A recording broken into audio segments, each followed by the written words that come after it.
Good morning बच्चों। पिछले homework में जो आपको अभ्यास कार्य मिला था, आज उसी के उत्तर हम इस वीडियो में देखेंगे। तो आइए उसे देख के समझने का प्रयास करते हैं। बच्चों, आपने तो पहले से उसे करके रखा होगा, तो आप अपने उत्तर को मिलाइए और जो गलत हो उसे दोबारा अपनी कॉपी में लिख लीजिएगा। तो आइए देखते हैं। पहला प्रश्न है, रेखांकित संज्ञा शब्दों के भेद बताएं। मतलब जो कि नीचे वाक्य दिए गए हैं उसमें जो शब्द अंडरलाइन है, रेखांकित है, उसका आपको संज्ञा भेद बताना है। तो पहला प्रश्न है, डायर जलियांवाला बाग पहुंचा। तो डायर यहाँ पर रेखांकित किया हुआ है, तो क्या होगा? व्यक्तिवाचक संज्ञा। क्यों होगा? क्योंकि डायर जो थे, जनरल डायर, वो एक विशेष व्यक्ति का नाम है। तो यहाँ पे क्या हो जाएगा? व्यक्तिवाचक संज्ञा। हम जानते ही हैं कि व्यक्तिवाचक संज्ञा क्या होता है। वे संज्ञा शब्द जो किसी विशेष व्यक्ति, वस्तु या स्थान के नाम का बोध कराते हैं, व्यक्तिवाचक संज्ञा कहलाते हैं। तो क्योंकि यहाँ पे डायर एक विशेष व्यक्ति का नाम है, तो यहाँ पर क्या हो जाएगा? व्यक्तिवाचक संज्ञा। दूसरा प्रश्न है, पुस्तकें अलमारी में रखी हैं। पुस्तकें यहाँ पर रेखांकित है। अब क्योंकि पुस्तकें, यहाँ एक विशेष पुस्तक का नाम नहीं दिया हुआ है, सिर्फ पुस्तकों की बात की गई है, तो यहाँ पे क्या हो जाएगा? जातिवाचक संज्ञा। आपको इसकी भी परिभाषा पता है। जातिवाचक संज्ञा क्या होता है? वे संज्ञा शब्द जो किसी जाति के बारे में बताते हैं, वो क्या होते हैं? जातिवाचक संज्ञा। तो यहाँ पे पुस्तकें क्या हो गया? जातिवाचक संज्ञा। अगला प्रश्न देखिए, सच्ची मित्रता कम ही मिलती है। यहाँ पर मित्रता को रेखांकित कर दिया गया है। तो मित्रता क्या है? ये एक भाव है, अतः यहाँ पे ये क्या हो जाएगा? भाववाचक संज्ञा। क्यों हो जाएगा? हमें पता है भाववाचक संज्ञा क्या है।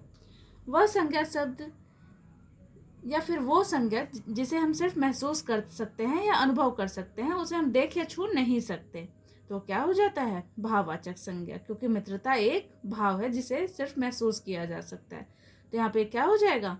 भाववाचक संज्ञा। आगे देखिए, घी सेहत के लिए लाभदायक होता है। घी क्या है? पदार्थ है, तरल पदार्थ है, तो यहाँ पे ये क्या हो जाएगा? द्रव्यवाचक संज्ञा। क्यों? क्योंकि वे संज्ञा शब्द जो किसी द्रव्य, धातु, पदार्थ आदि का बोध कराते हैं, वो क्या होते हैं? द्रव्यवाचक संज्ञा। तो क्योंकि घी यहाँ पर एक द्रव्य है, तो यहाँ पे क्या हो जाएगा? घी द्रव्यवाचक संज्ञा। आगे देखिए, परिश्रम करने पर ही सफलता प्राप्त होती है।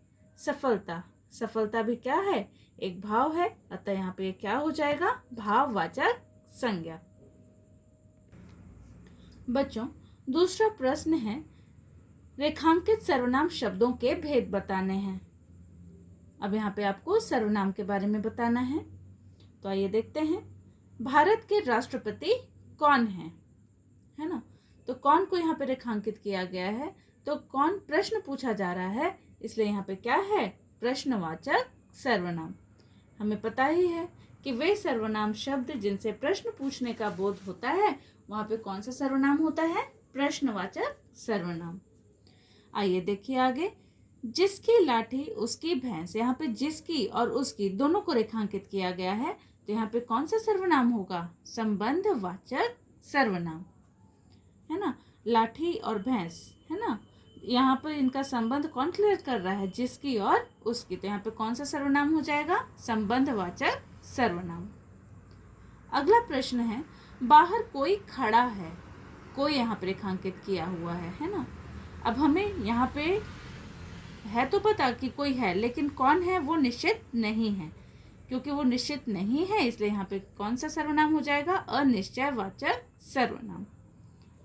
अगला देखिए, वह स्वयं ही भोजन पकाती है। तो यहाँ पर स्वयं को रेखांकित किया गया है। तो क्यों?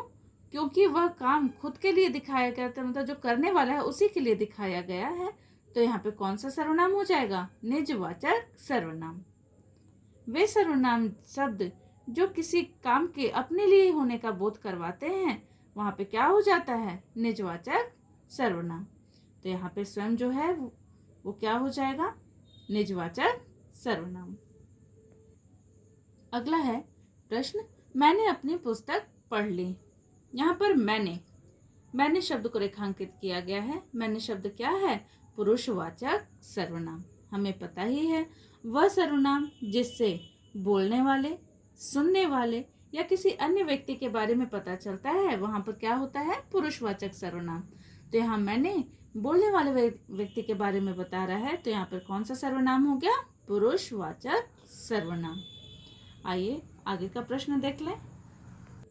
अगला प्रश्न है, वाक्यों के रिक्त स्थान के लिए वचन के अनुसार सही शब्द चुनें। ठीक है, तो आइए देख लेते हैं। रस्सी पर डैश सूख रहे हैं। यहाँ पर आपको कोष्टक में 2 शब्द दिए गए हैं और आपको वचन के अनुसार सही शब्द चुन के और रिक्त स्थान में भर देना है। कपड़ा और कपड़े। तो रस्सी पर डैश सूख रहे हैं, क्योंकि क्रिया जो है वो बहुवचन में है, इसलिए उसका शब्द भी किस में आएगा? बहुवचन में। तो यहाँ पे क्या हो जाएगा? कपड़े। तो रस्सी पर कपड़े सूख रहे हैं। ठीक है, उसी प्रकार से दूसरा देख लीजिए। डैश ने कड़ी मेहनत से इस पुल का निर्माण किया। श्रमिक और श्रमिकों। तो यहाँ पे श्रमिकों ने कड़ी मेहनत से इस पुल का निर्माण किया, है ना। यहाँ पे कौन सा सही शब्द है? श्रमिकों। आगे देखिए, गर्मियों में डैश छोटी हो जाती है। रातें और रातों, है ना। तो गर्मियों में रातें छोटी हो जाती है। रातों शब्द यहाँ पे सही नहीं आएगा, है ना। तो यहाँ पे क्या उत्तर हो जाएगा? रातें। आगे देखिए, हरिया जंगल में सूखी डैश बिनने गया है। लकड़ी एक वचन हो गया और लकड़ियां क्या हो जाएगा? बहुवचन। तो यहाँ पर प्रॉपर यहाँ पे क्या आएगा सही? लकड़ियां। तो हरिया जंगल में सूखी लकड़ियां बिनने गया है। अगला प्रश्न है, निम्नलिखित वाक्यों में रेखांकित पदों के लिंग बदलकर वाक्य को दोबारा लिखना है, पुनः लिखना है ना। तो बूढ़ा थक कर पेड़ के सहारे बैठ गया। यहाँ पे किसको रेखांकित कर दिया गया है बेटा? बूढ़ा शब्द को। तो बूढ़ा का लिंग अगर हम बदलते हैं तो क्या हो जाएगा? बुढ़िया। अब हमको बुढ़िया यहाँ पर लिखना है बूढ़ा के जगह, और उसके अनुसार पूरे वाक्य को सही कर लेना है। जैसे बुढ़िया थक कर पेड़ के सहारे बैठ गई। हमको पता ही है कि क्रिया किसके अनुसार हो जाता है? कर्ता के अनुसार। चाहे वो एक वचन हो चाहे वो बहुवचन हो, तो उसी के अनुसार कार्य करता है। तो बुढ़िया थक कर पेड़ के सहारे बैठ गई। अगला प्रश्न देख लीजिए।